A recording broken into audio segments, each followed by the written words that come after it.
Hello there. Congratulations on your contract. I'm really excited for you and happy that you have found the home, hopefully, of your dreams.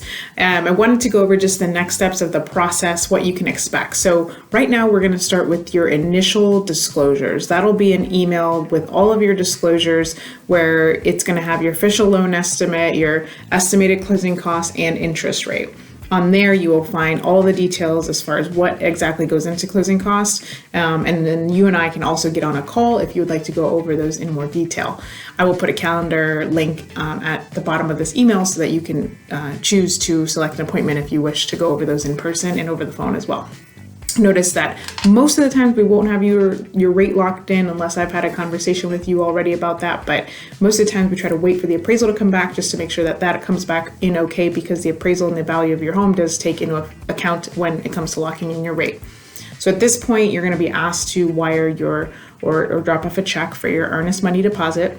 We ask that you do please call the title company to make sure you do have the correct wiring instructions. There is a lot of wire fraud, unfortunately, going on, so please make sure that you do that. At this point, we also ask that you really don't move around much money back and forth between accounts, no large deposits. We're going to be documenting and paper trailing your earnest money deposit from here on out, and asking for updated bank statements. So please monitor that. If you have any questions about switching money around, please feel free to call me or my assistant, Lauren Perez, who is also the one that will be helping me finalize your loan.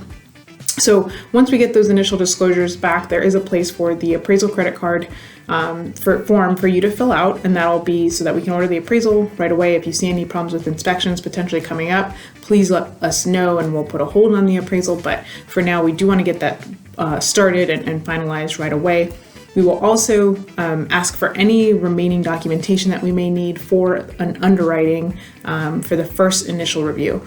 Once we get that back, we'll submit everything as soon as possible, but we do really, really appreciate if you could get anything back to us within 24 hours so that there are no delays in meeting your finance contingency or your closing date. It can be tempting to hold off on getting those loan documents back to us, but it is very crucial to the game and could cause a 30-day closing to go late if we're not prompt on returning the items back in for underwriting as soon as possible.